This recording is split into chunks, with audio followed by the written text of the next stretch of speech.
विपक्षियों को और कांग्रेस को ये निवेदन करना चाहूँगा, आपका धर्म बनता है हमेशा अच्छे काम में विरोध करना, आगे विकास के लिए, सर्व समाज के लिए, सर्व जातियों के लिए, सभी धर्म पंथ वालों के लिए भारत में निरंतर ऐतिहासिक कार्य हो रहा है।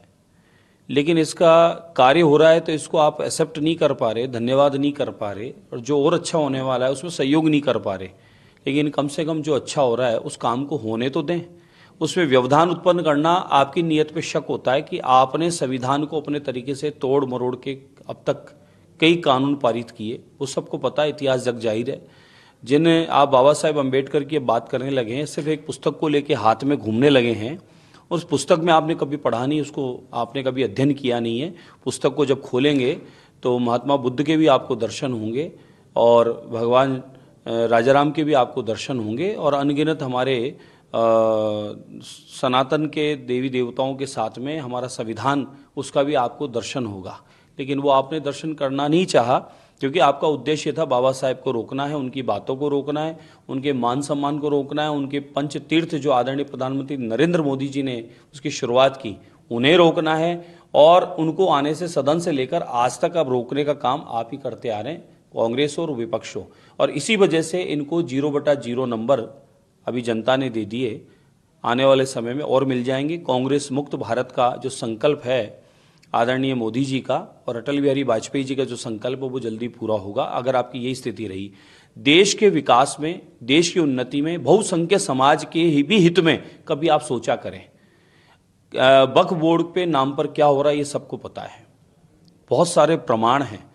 वक्फ बोर्ड के नाम पर जमीनें कब्जा कर लेना और कितनी एकड़, लाखों एकड़ जमीनें अपने नाम कर लेना, उन जमीनों को अपने तरीके से बंटवारा कर लेना, उन जमीनों का दुरुपयोग करना। किसी वक्फ बोर्ड की जमीन पे धर्मशाला बनी हो, अस्पताल बना हो, वक्फ बोर्ड की जमीन पे कोई जरूरतमंदों के लिए कोई कार्य, कोई योजना, कोई लाभकारी कोई काम हुआ हो, वक्फ बोर्ड की जमीन का उपयोग किया हुआ है, जरा इसका तो पहले हिसाब लो। वक्फ बोर्ड अपनी मर्जी से जमीनों को कब्जा करना और बहुत बेशकीमती जमीनें उनको कब्जा करके अपने आपस में पट्टे बांट लेना और बोर्ड चाहे जहां बोर्ड लगाकर कब्जा करके अपना ही कोर्ट चलाना और अपने कोर्ट में अपना फैसला तय कर देना, ये कौन सा कानून है? इन कानून में संशोधन होना चाहिए। आज जो जेपीसी की रिपोर्ट आई है, मैं निवेदन करूंगा विपक्षियों को, उसको जरा अध्ययन करें, पढ़ें, पढ़ने के बाद में अपना जवाब दें। ऐसे खाली हल्ला उल्ला करने से कुछ नहीं होने वाला। बहुत कार्यकर्ताओं ने और पब्लिक देवतुल्य जनता ने आप पर विश्वास करके आपको भेजा है, इसलिए नहीं भेजा है कि वहां पर आप हाउल्ला करके सदन का समय खराब करें। और जो एक अच्छा काम हो रहा है 2014 से, आप लोगों को अभी तक भी इस बात की अकल नहीं आई कि 2014 से निरंतर आदरणीय मोदी जी के कामों को सफलता, समर्थन मिलता आ रहा है। और इस बात को पूरी देश नहीं अपितु पूरी दुनिया में इस बात को माना जा रहा है कि मोदी जी जो कहते हैं वो करते हैं, और जो करते हैं वही कहते हैं, और सबके हित का काम करते हैं। न कोई इसमें जात हो रहा है, न पंथ हो रहा। क्या आदरणीय प्रधानमंत्री नरेंद्र मोदी जी की योजना अल्पसंख्यक समाज को नहीं मिल रही? क्या प्रधानमंत्री जी का आवास योजना नहीं मिल रही? क्या राशन नहीं मिल रहा? क्या आयुष्मान नहीं मिल रहा? क्या सुकन्या योजना नहीं मिल रही? क्या लाडो योजना नहीं मिल रही?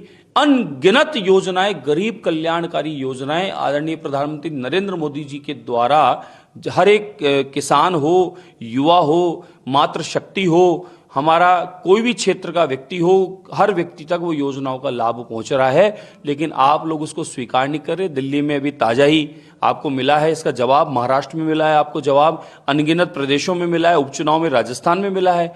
तो इसलिए अब ये समझना पड़ेगा कि आप लोग हल्ला तो करें, आपका धर्म बनता है, लेकिन किस बात पे कर रहे हैं? आपके पास में कोई मुद्दा नहीं है, कोई विषय नहीं है।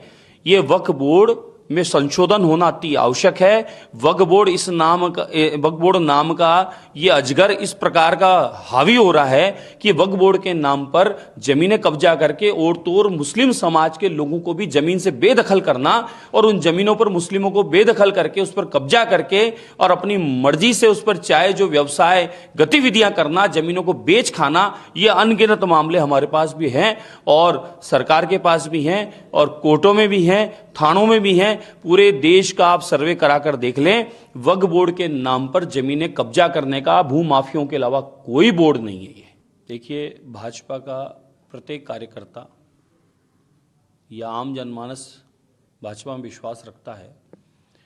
उच्चतम न्यायालय का पूर्णतः आदेशों का हम पालन करते हैं।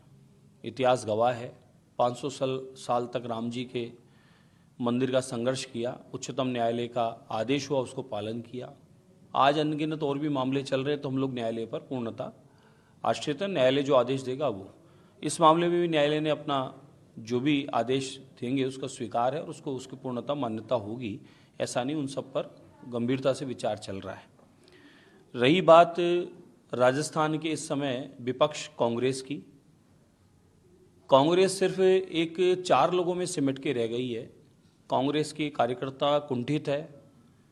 आंतरिक तौर पे कांग्रेस के कार्यकर्ता इस बात से दुखी है कि मम्मी, बेटा, जीजी, जियाजी 4 लोग हैं दिल्ली से। इन 4 लोगों का अस्तित्व दिल्ली में भी नहीं है, अन्य प्रदेशों में भी समाप्त हो गया है। उसके बाद भी इन लोगों ने इस प्रकार का शिकंजा कस रखा है कि आज कांग्रेस में अंतर्कलह और उनकी फूट से कांग्रेस पूर्णतः खत्म हो गई। उसका जीता जागता प्रमाण है आज हमारा राजस्थान विधानसभा में सत्र चल रहा है। सत्र चलते हुए इन्होंने जो आरोप लगाए, जो उन्होंने झूठी बातें जो बोली, हमारे आदरणीय महामहिम राज्यपाल महोदय के अभिभाषण का भी इन्होंने विरोध करना चाहा। देखिए कैसी परंपरा है, राज्यपाल सबके होते हैं, राष्ट्रपति सबके होते हैं, प्रधानमंत्री बनने के बाद प्रधानमंत्री भी सबके होते हैं और मुख्यमंत्री बनने के बाद मुख्यमंत्री भी सबके होते हैं। ठीक है, आपका विपक्ष का धर्म है आपका सवाल करना, आप सवाल कर लिए, अब जवाब तो लो। आपने झूठा सवाल किया उसका लेकिन सच्चा जवाब मिलेगा आपको। आदरणीय मुख्यमंत्री महोदय ने लगातार 2 सवा 2 घंटे तक एक सवाल का जवाब देने के लिए आपके वहां उपस्थित रहे। अब तक का इतिहास में ऐसा होता नहीं था, लेकिन मुख्यमंत्री जी हमारे स्वभाव के हैं कि वो पूरी काम को और बात को करके ही समय पूरा करने के बाद ही वो अपना विश्राम लेते हैं।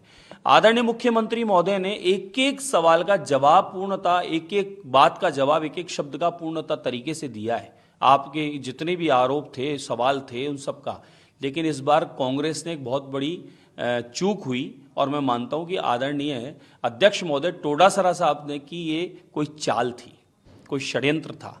और वो चाल और षड्यंत्र क्या था कि आदरणीय टोडासरा साहब ने, जूली साहब एक ऐसे कोटे से आते हैं जिन जूली साहब को बना दिया गया आपके विपक्ष का नेता। तो जूली साहब को बनाने से मुझे लगता है कि शायद टोडासरा साहब के जैसे बड़े जो पदाधिकारी शायद इनको कहीं ना कहीं पची नहीं है बात। तो टोडासरा साहब ने एक षड्यंत्र रच लिया कि सदन में बिना बात, कोई बात नहीं, बिना बात हमें अवरोध पैदा करना है, बिना बात हमें पहले राज्यपाल को रोकने का प्रयास किया। राज्यपाल को रोकने का प्रयास किया, कैसी गलत परंपरा है ये।